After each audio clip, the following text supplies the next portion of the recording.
Hey guys, it has been so long, but I'm back. Welcome back to Susie Says, and I'm going to continue to go over my Gypsy Rose series on her book, My Time to Stand. However, I will continue to call it My Time to Lie, especially after the release of those Foia documents. Thank you to Into the Weeds podcast because you have done all of us a favor, especially all of us who kind of already knew there's something off about this case, the ones who were willing to look outside the box and not just believe the narrative that she was an abuse victim and her mom was just this evil, mean woman who just wanted to hurt Gypsy and hold her back for all her life. FOIA documents have definitely given me a new perspective and therefore more interest in this book. That's why I'm going to finish.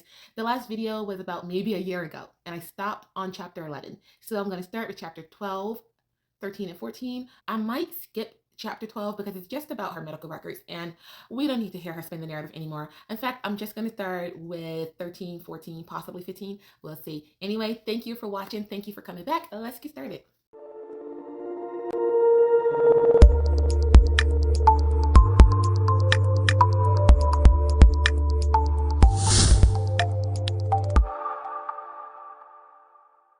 Let's jump right into My Time to Lie, chapter 13. Again, chapter 12 is just about her, it's like an intermission in the book where she talks about her medical records. But let's jump right into chapter 13. Chapter 13 is called Negotiations, and she starts off by begging Nick to come get her.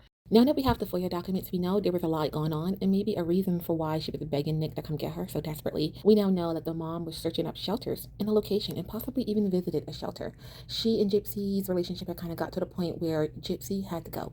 And Gypsy leaves this out of the book, but thanks to the FOIA documents, we do know this is something Dee Dee searched up. Sometimes my mom, she wants to leave me. She wants to kick me out or whatever. She doesn't want me anymore. There are times that it gets that way because I get difficult to handle. I get difficult to be with. She went over a little bit in the chapter before on like how she asked him, will you please unalive my mom? And he was like, you have to beg Victor to do it. And so she asked Victor, please unalive my mom. And she said the negotiation was that he wanted to, of course, unalive her mom and then R-word her. Now, Gypsy said she begged Nick not to do this and, do me instead, R-word me instead. And Nick is like, okay, but just know I'm going to you afterwards. This was their agreement. So she says, he told me he was going to R-word me after what he did to my mom. And again, this is role play. I am 100% convinced, especially after watching the FOIA videos with her saying, I'll say stop, no, but I really am like, yes, please, come on. If I don't say the safe word, that means, and I say, oh, no, or whatever, pretend, that's just part of the fantasy. I'll just act like I don't want it. I'll be like, no, but in my head, I'll be like, yes. That's literally was how they were role playing. So him saying he was going to R-word her was just something they talked about. It wasn't something that was harmful to Gypsy. She wanted him to do this. It was a part of their sick fantasy. She wanted him to unalive her mom and then they were going to play out their little role plan afterwards, which is just terrible. He goes on to say how her and Nick talked about ways they can do this. So they sealed the contract. He was going to unalive her mom. Now they needed to know how. Now the suggestions are a little bit interesting because she said arson. Burn up the house, Nick suggested. Knock over a candle and it will look like an accident. No, there's too many things that can go wrong, I answered. Roundup or arsenic? No, I said. Poison is slow and shuts the body down. Too brutal. Roundup.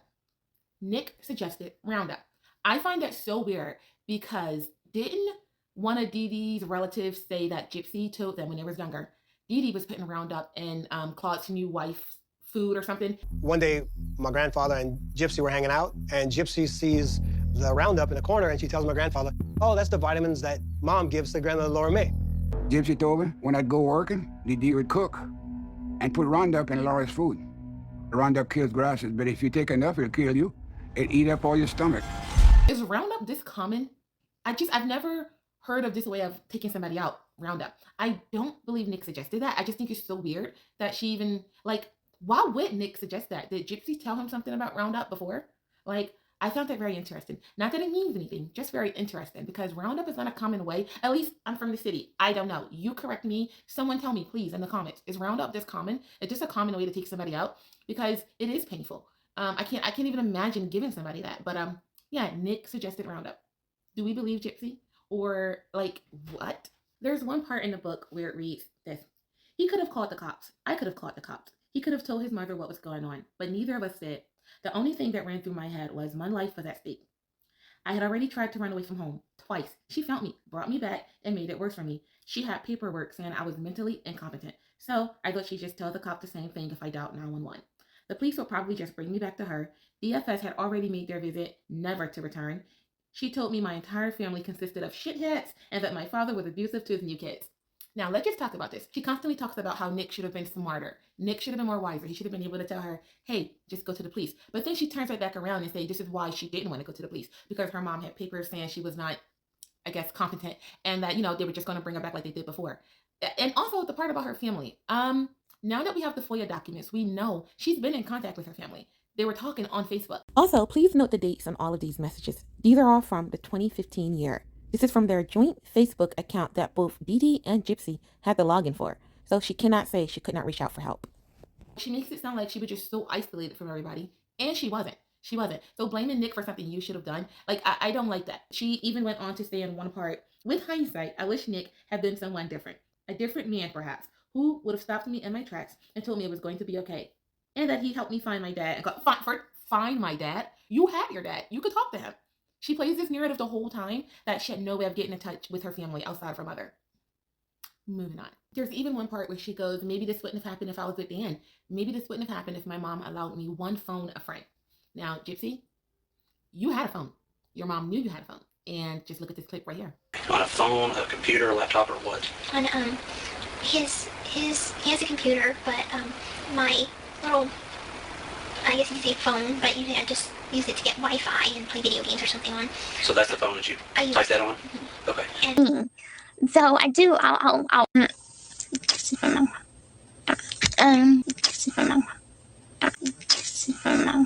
She had a phone. She could have phoned a friend. She didn't. She could have phoned her dad. She didn't. She could have phoned the police. Why do you have to phone a friend? Phone the police. I like to play devil's advocate. So let's look at this scenario. If Gypsy did have a secret phone hidden from her mother, and that's how she was making all these videos with Nick, she was left home alone a lot. And there was an active phone in the living room, a phone that rang constantly. She never picked it up. If Dee Dee felt comfortable enough to leave Gypsy home alone with a phone, why didn't Gypsy feel threatened enough to just leave or call the police? Let's move on. Another really sad part is that she intentionally left out all the times Dee Dee protected her, even when there were nude photos of her leaked online. Listen to this clip right here. Oh, look at naked pictures of you. Haha, I could blackmail you with it. Why donate to this girl when she does this? She doesn't seem ill to me. And then it had my picture. I am mortified because my grandmother probably saw that picture. Everybody from my godfather, friends, family, everybody saw that picture. And, I know that my mom's trying to cover it up by saying, well, somebody was mean and it was photoshopped or something like that to kind of cover my reputation. It's always sad to hear about her last moments with her mother, how she wheeled her chair up behind her and gave her a hug while she was in the kitchen making her dinner. She said to her mom, I love you. Just out of the blue, I love you. And her mom says, baby, I love you too, but I'm not dead yet. I can't even think what was going through Dee Dee's mind to even say, I'm not dead yet. I feel like she knew something was up. She didn't know how brutal or what was going to happen, but I can't help but feel Dee Dee knew something was going on. Let's also not forget, this video was made a few weeks before the murder, where Gypsy is pretending to be this little scared girl, telling Nick how she got the items to help him unalive her mother. Thank you so much for what you're going to do for me. I do love you, and I do respect you, and thank you again for doing this for us. I am so sorry that I didn't get all the ingredients that are necessary. I didn't get the taser because I thought that we were going to do one plan, and then I ended up changing it. I did end up getting a knife, and I hope that it will be adequate. And I got tape and handcuffs, and I hope that will do. And thank you again for doing this for us. She said they made a quick trip to Walmart, and they went home and they watched Merlin and painted each other's nails. Is there any surveillance for this last quick trip to Walmart? I would like to see.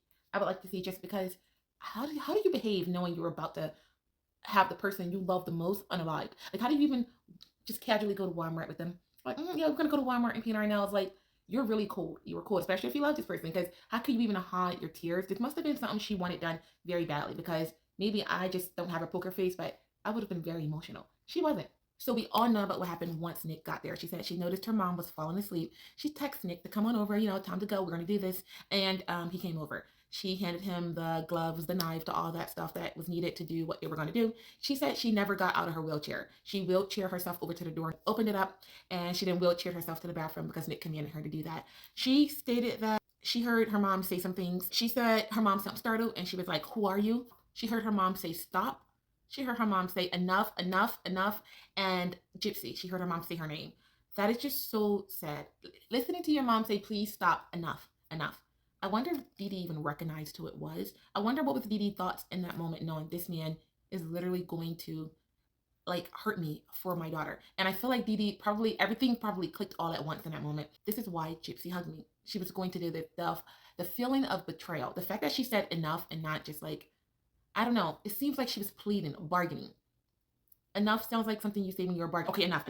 Okay. Like what this person wants and you're willing to give it to them if they stop. That's just my take on her saying enough. That is just so sad. And of course, she was unalived and Gypsy was in the bathroom shaving her body, her private parts and her legs for Nick to R-word her, even though she didn't know this was going to happen at all.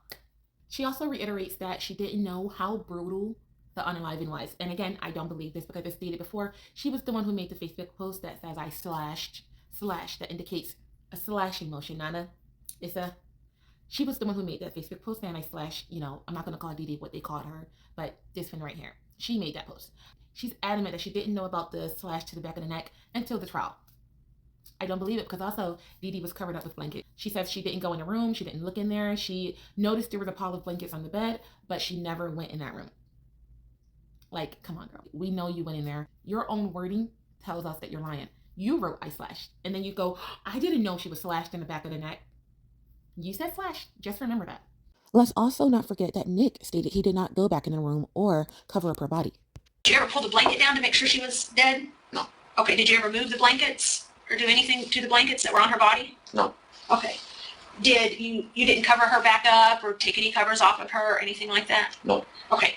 At this point, I'm just a little convinced that maybe Dee Dee just covered herself back up. Or even worse, maybe the cats decided, wow, the house is very cool and she just left her mom lifeless body laying here. Let's cover her up and give her some dignity. Let's just give credit to the cats because neither of them covered her up with the blankets.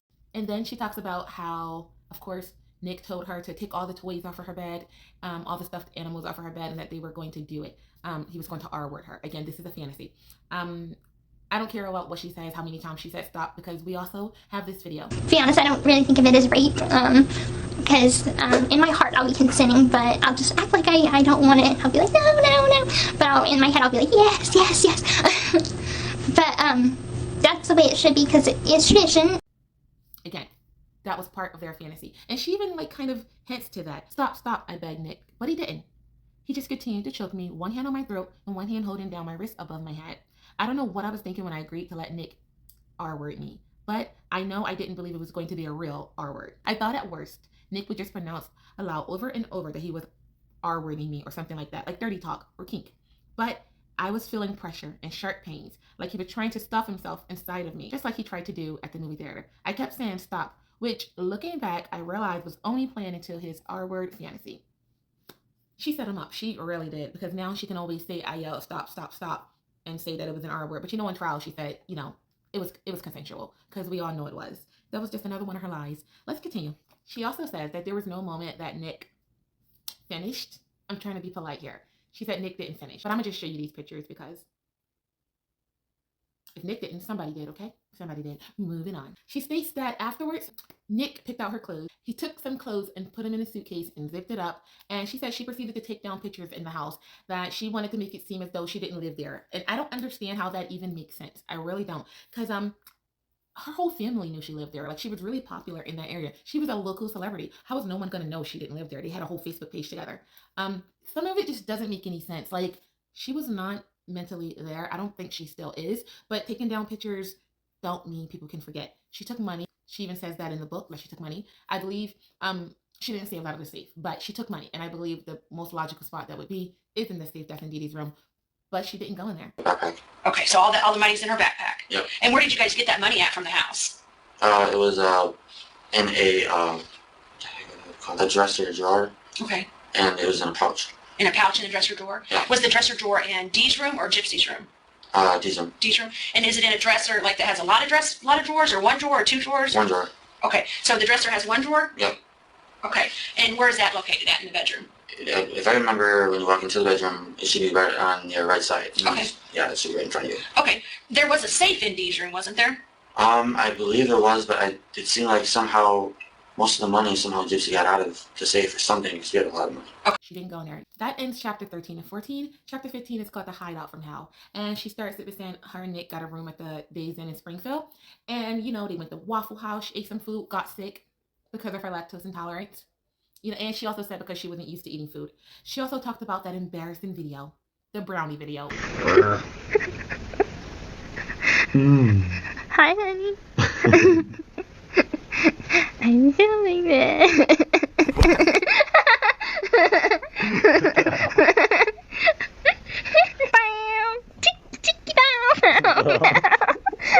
He's eating a brownie. But later he will be eating me. And what is with that song? That tiki ball. Is that their cat's name? I feel like I've heard that name before. I don't know. Anyway, she talks about how embarrassing that video was, but she also says she was high on like pills or whatever the whole time. And you know, you can tell she was in La La Land in that video. And honestly, no, you seem like you were gloating, you were happy, and you were living the life you wanted to live.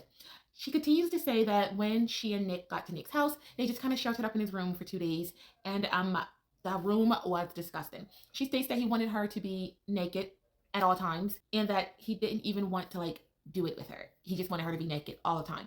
And she also noticed that she hadn't seen him shower since he was in Springfield when he did what he did to her mom. The way how she described the room was, I'm just gonna read exactly what she says so I'm not sounding like I'm being mean. After the first night, I looked around his room and I was disgusted by the dirty clothes, wrappers, and moldy food he hoarded like my mom had, except she didn't have old food lying around. I tried to ignore the crusty sheets and the sweat-stained comforter.